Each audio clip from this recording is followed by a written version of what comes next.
નમસ્કાર મિત્રો, આજે આ એપિસોડમાં આપણે ડેન્ટલ ક્લિનિક એટલે કે દાંતનું દવાખાનું કઈ રીતનું હોય છે, તેનું ઇન્ટિરિયર કેવું હોય છે, તેની અંદરની રચના કેવી હોય છે, આ બધા વિશે તેમજ ક્લિનિકની અંદર દાંત કે દાઢની રૂટ કેનાલ ટ્રીટમેન્ટ કઈ રીતે આપવામાં આવે છે, એની જરૂરત ક્યારે પડે છે, લક્ષણો ક્યાં હોય છે, આ ટ્રીટમેન્ટ ના કરાવીએ તો શું થાય, એના ફાયદા શું અને ટ્રીટમેન્ટ બાદ કેપ શા માટે જરૂરી છે, આ બધા પ્રશ્નોના જવાબ આ એપિસોડની અંદર આપણે જાણીશું. તો ચાલો જાણીએ એક ડેન્ટલ ક્લિનિક એટલે કે દાંતનું દવાખાનાની અંદરની રચના, પ્લાનિંગ, બાંધકામ વ્યવસ્થા તેમજ દાંત અને દાઢની રૂટ કેનાલ ટ્રીટમેન્ટ વિશે એક ડૉક્ટરની ડાયરી. આજે આપણે મુલાકાત લઈશું જૂનાગઢના ઝાંઝરડા રોડ પર આવેલ Shivam dental clinic and implant સેન્ટરની, જે ક્લિનિકનો સમય સવારે 9:30 થી 1 તેમજ બપોરે 4:30 થી 8:30 સોમથી શનિ હોય છે, તેમજ રવિવારે 9:30 થી 1નો હોય છે. આ સમગ્ર માહિતી આપવા બદલ શિવમ ડેન્ટલ ક્લિનિકનો ખૂબ ખૂબ આભાર. હવે આ ક્લિનિકની રચના જોઈએ તો આ ક્લિનિકની અંદરના બાંધકામ, ગોઠવણ, ઇન્ટિરિયરની કામગીરી તેમજ પ્લાનિંગની કામગીરી આ ચેનલ એટલે કે બિલ્ડિંગ પ્લાનિંગ આઈડિયાના માલિક હરેન્દ્ર ચુડાસમા દ્વારા કરાવવામાં આવેલ છે. તો ચાલો હવે જોઈએ ક્લિનિકની વ્યવસ્થાનો પરિચય. ઉત્તરમુખી એન્ટ્રન્સ ધરાવતા ક્લિનિકમાં પ્રવેશ કરતાં જ રિસેપ્શન તેમજ પેશન્ટોની બેઠક વ્યવસ્થા ખૂબ સુંદર રીતે કરવામાં આવેલ છે, જે ચિત્રમાં નજરે દેખાય છે. હવે ત્યાંથી અંદર આવતા ઓપરેશન તેમજ ટ્રીટમેન્ટ રૂમ દેખાય છે, જેમાં ખૂબ જ અદ્યતન મશીનરીઓ ગોઠવવામાં આવેલી છે. ત્યાંથી આગળ જતાં ઓટોક્લેવ અને લેબોરેટરી રૂમ આપેલ છે, તેમાં ખૂબ જ અદ્યતન સુવિધા ધરાવતી સગવડતાઓ તેમજ ફિલ્ટરેશન પ્લાન્ટ વગેરે ગોઠવવામાં આવેલ છે. હવે ડૉક્ટરની ઓફિસ તરફ જતાં આધ્યાત્મિક વાતાવરણ ધરાવતી ઓફિસ આવેલી છે.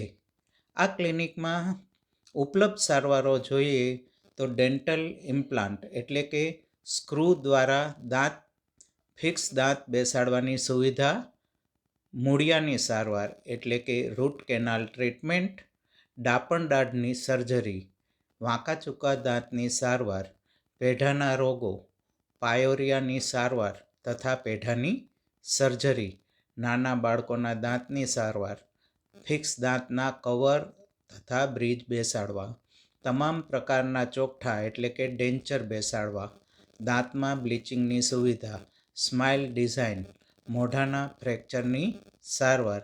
આમ મોઢામાં થયેલ કોઈપણ તકલીફની સારવાર આ ક્લિનિકમાં ઉપલબ્ધ છે. દાંત કે દાઢની રૂટ કેનાલ ટ્રીટમેન્ટ એટલે શું એ વિશે વિસ્તારથી આપણે જાણીશું, જેમાં દરેકને પ્રશ્ન હશે કે રૂટ કેનાલ ટ્રીટમેન્ટ એટલે શું, રૂટ કેનાલ ટ્રીટમેન્ટની જરૂર ક્યારે પડે અને તેના લક્ષણો ક્યાં હોય છે, રૂટ કેનાલ ટ્રીટમેન્ટના ફાયદાઓ શું, સારવાર પછી દાંત પર કવર એટલે કે કેપ શા માટે જરૂરી હોય છે, આ બધાના ઉત્તર જાણીએ. પ્રથમ જાણીએ રૂટ કેનાલ ટ્રીટમેન્ટ એટલે સડી ગયેલ તેમજ દુખતા દાંત કે દાઢને બચાવવા માટેનો ઉત્તમ ઉપાય.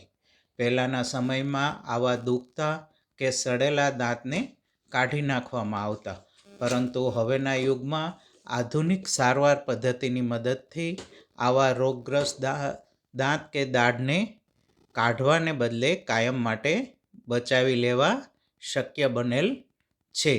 કુદરતી દાંત એ જ શ્રેષ્ઠ દાંત હોય છે. તમારા કુદરતી દાંત જેવું શ્રેષ્ઠ બીજું કશું જ નથી. સારી તંદુરસ્તી માટે તમારા દાંત આજીવન તમારો સાથ આપે તે જરૂરી છે. પરંતુ જ્યારે દાંતમાં સડો કે ઈજાને કારણે જો દાંતમાં ઇન્ફેક્શન થાય અને તમારા દાંત દુખવા લાગે ત્યારે દુખતા કુદરતી દાંતને બચાવી ચાવવાની કાર્યક્ષમતા પાછી મેળવવા માટે રૂટ કેનાલ કરવી જરૂરી બને છે.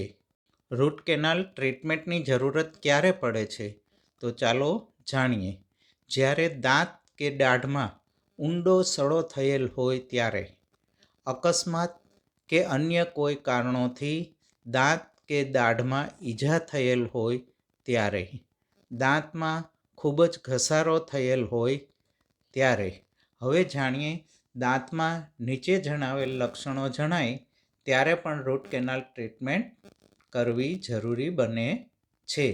ચાવતી વખતે દાંતમાં દુખાવો થતો હોય ત્યારે, ઠંડી કે ગરમ વસ્તુથી દાંતમાં વધુ પડતા સેન્સિટિવ થયેલ હોય ત્યારે, જમતી વખતે સડાને કારણે દાંત કે દાઢમાં પડેલ ઊંડા ખાડામાં ખોરાક ફસાતો હોય ત્યારે, દાંતના મૂળિયા નજીક પેઢા પાસે સોજો કે દુખાવો હોય ત્યારે, દાંતના મૂળિયા નજીક પેઢામાંથી રસી નીકળતા હોય ત્યારે, ક્યારેય કોઈ લક્ષણ ન અનુભવાતું હોય તો પણ જરૂર હોઈ શકે છે.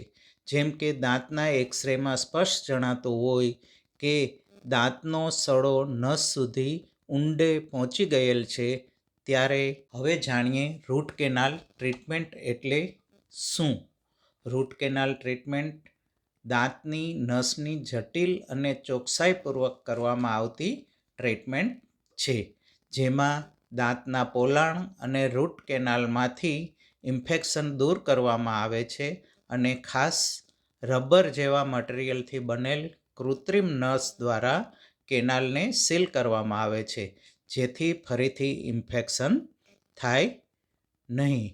રૂટ કેનાલ કરવાના ફાયદાઓ જોઈએ તો રૂટ કેનાલ કરવાથી ચહેરાનું સૌંદર્ય જળવાઈ રહે છે, ચાવવાની કાર્યક્ષમતા પાછી મેળવી શકાય છે, જડબાના હાડકાનું બંધારણ પણ જળવાઈ રહે છે, તમારો કુદરતી દાંત બચી જાય છે કે જેની સરખામણીમાં અન્ય કોઈ વસ્તુ આવતી નથી, ઇમ્પ્લાન્ટ કે બ્રિજ પણ નહીં. તમારી તંદુરસ્તી જળવાય છે, દાંત પાડવાની સારવારમાંથી છુટકારો મળે છે.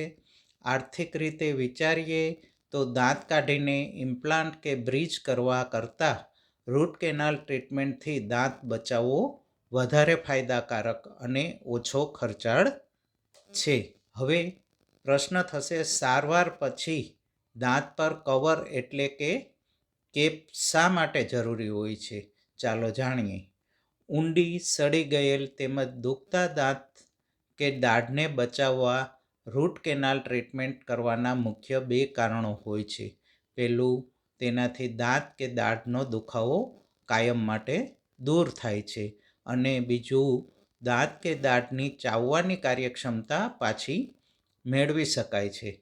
સડેલો ભાગ સારો એવો દૂર કર્યા પછી દાંત કે દાઢની ચાવવાની સપાટીને મૂળ આકાર આપવા માટે કેપ કરવી જરૂરી બને છે, જેથી દાંત કે દાઢની કાર્યક્ષમતા પાછી મેળવી શકાય છે.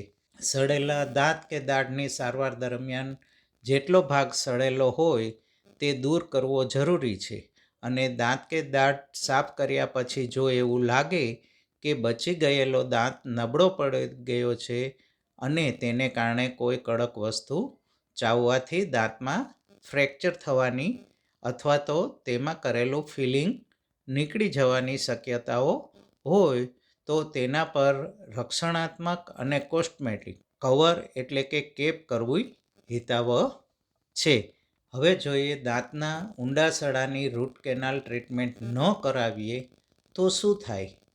લોકો સડેલા દુખતા દાંતમાં રૂટ કેનાલ ટ્રીટમેન્ટ કરાવવાને બદલે પીડાશામક દવાઓથી ટેમ્પરરી રાહત મેળવવાના પ્રયાસ કરતા હોય છે અને ટ્રીટમેન્ટ કરવાનું ટાળતા હોય છે.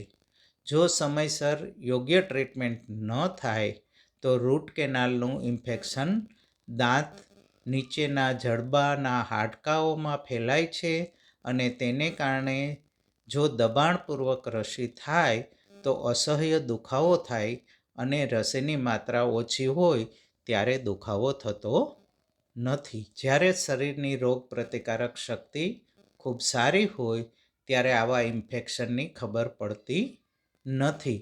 પરંતુ જ્યારે શરીરની રોગ પ્રતિકારક શક્તિ સહેજ પણ નબળી પડે ત્યારે આ ઇન્ફેક્શન માટે જવાબદાર બેક્ટેરિયા હાવી થઈ જાય છે અને દાંતમાં મધ્યમથી અસહ્ય દુખાવો કરે છે અને આ રસી જડબાના હાડકામાં હોલ કરીને બહાર નીકળી પેઢા, જડબા કે ચહેરા પર સોજો લાવે છે. દાંતને જકડી રાખતા હાડકામાં એક હદથી વધારે નુકસાન થાય તો જે દાંત સમયસર ટ્રીટમેન્ટ કરવાથી બચાવી શકાયો હોત તે જ દાંતને સમયસર ટ્રીટમેન્ટ ન કરાવવાને કારણે કઢાવવો પડે છે. મિત્રો, આવી જ ઉપયોગી માહિતી મેળવતા રહેવા building planning idea by Harendra Chudasama ચેનલને લાઇક, શેર અને સબસ્ક્રાઈબ કરવાનું ભૂલતા નહીં. આભાર.